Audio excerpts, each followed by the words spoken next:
नमस्कार दोस्तों, आप सभी का बहुत बहुत स्वागत है पाक मीडिया कॉमेडी के एक नए वीडियो में। उम्मीद करते हैं आप सब बहुत अच्छे होंगे। दोस्तों, नेतन्याहू के एक बयान से पूरे पाकिस्तान में बवाल मचा हुआ है। उन्होंने कहा है कि आने वाले समय में मिडिल ईस्ट का नक्शा चेंज हो जाएगा और इजराइल ग्रेटर इजराइल बन जाएगा। जैसा कि अभी जो हालात है सीरिया का, ये देखते हुए उन्होंने कहा है। सीरिया का जो तख्ता पलट हुआ है, जो सदर चेंज हुए हैं, हम सभी को पता है कि वहां का हालात अभी क्या है।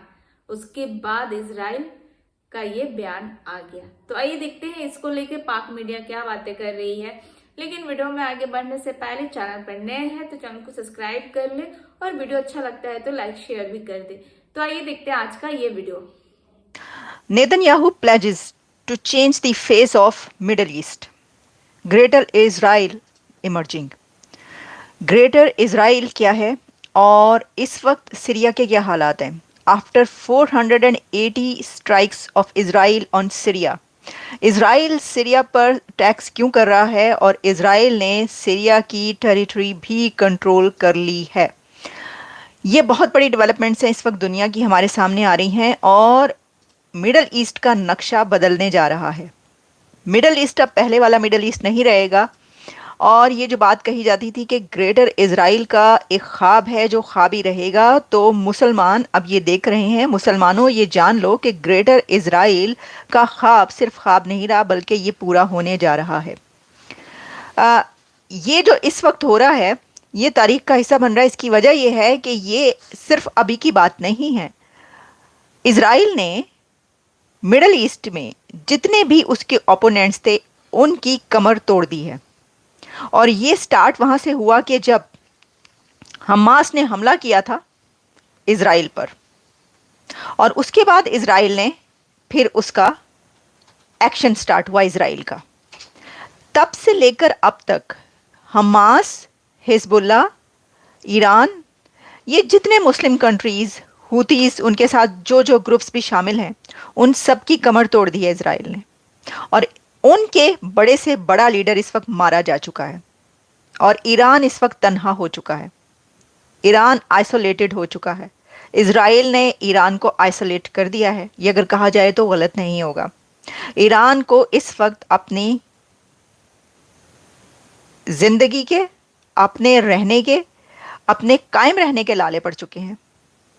ईरान कैसे मुकाबला करेगा अब अल असद की हुकूमत के बगैर? देखिए, अल असद की हुकूमत यानी बशारुल असद की गवर्नमेंट के बाद जो वहां पर ताकतें आई हैं वो भी टेररिस्ट हैं। लेकिन इज़राइल जो अब हमले कर रहा है तो उसका जवाब ये है कि उन टेररिस्टों के हाथ में वो हथियार ना जा सकें कि जो वहां पर मौजूद हैं।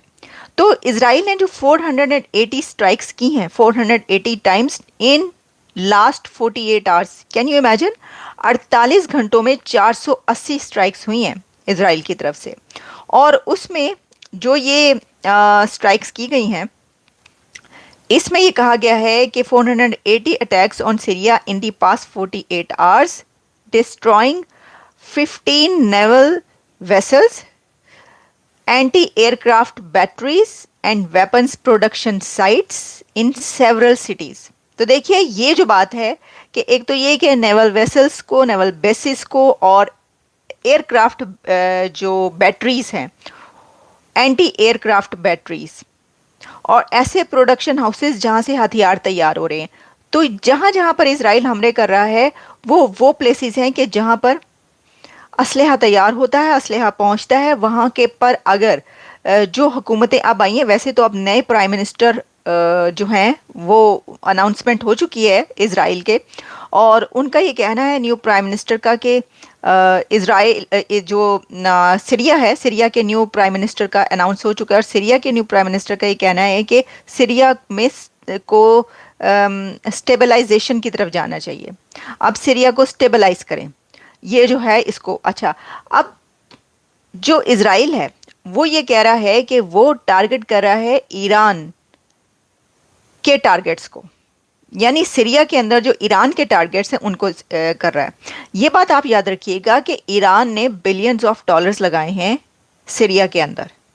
ना सिर्फ ये कि ईरान की तरफ से वहां पर हथियार और ताकत पहुंचती रही है, यानी ईरान सपोर्ट करता रहा है और अल असद की गवर्नमेंट जो है वो ईरान को सपोर्ट करती रही है, लेकिन ईरान की तरफ से वहां पर बड़ी तादाद में फोर्सेस भी गई हैं, यानी ईरान के जंगजू आप कह सकते हैं, वो भी वहां पर सीरिया में मौजूद हैं, उसने वो भी भेजे हैं।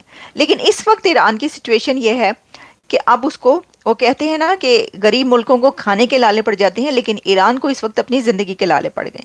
खामनाई जो कि अभी तक एक इस खौफ में ऑब्वियसली होंगे कि जितनी बड़ी लीडरशिप है उस सबको इसराइल ने मार दिया तो उनकी बारी भी कहीं ना आ जाए, लेकिन अब इससे बड़ा खौफ ये होगा कि ईरान को कायम कैसे रखा जा सके।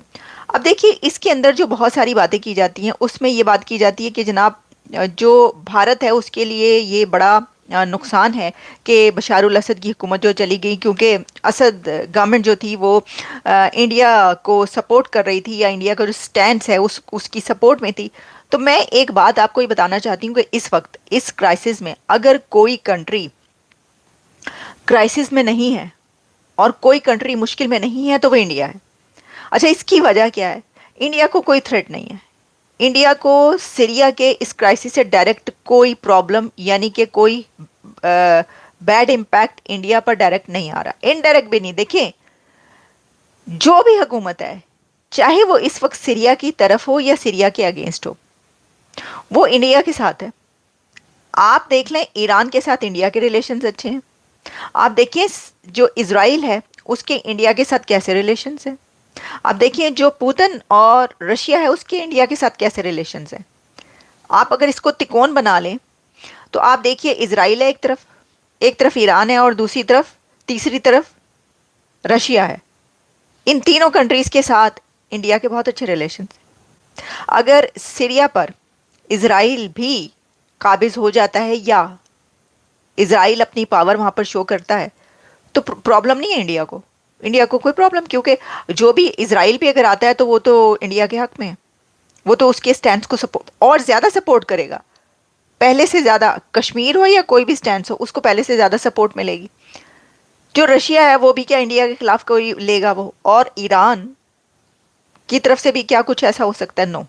तो ये चीज हमें ये दिखाती है कि ये जो बातें की जा रही हैं कि जी ये जो है ये बड़ा थ्रेट हो गया इंडिया के लिए, बड़ा, नो।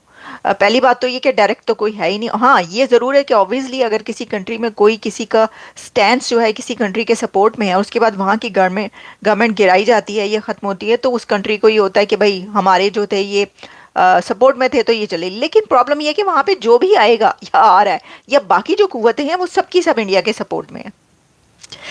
तो अच्छा, अब इसमें मैं देख रही थी कि ये बात की जा रही है कि थर्ड वर्ल्ड वॉर स्टार्ट हो सकती है।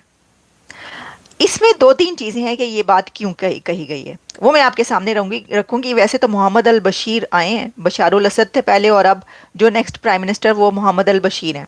उन्होंने कहा है कि स्टेबिलिटी एंड काम जो है वो सीरिया की ज़रूरत है, और मेरा ख्याल है कि कोई भी जो एक स्टेबल माइंड होगा वो यही समझेगा और यही कहेगा कि हाँ अब जो है वो स्टेबिलिटी आनी चाहिए। तो दोस्तों ये था आज का वीडियो। आज के वीडियो के बारे में आप क्या सोचते हैं, अपनी राय कमेंट में जरूर दें। वीडियो अच्छा लगता है तो लाइक शेयर करें, चैनल पर नए हैं तो चैनल सब्सक्राइब कर लें और बेल आइकॉन भी प्रेस करें ताकि लेटेस्ट वीडियो का नोटिफिकेशन आपको मिलता रहे। तो फिर आपसे मिलता है अगले वीडियो में। अपना ख्याल रखें। जय हिंद, जय भारत।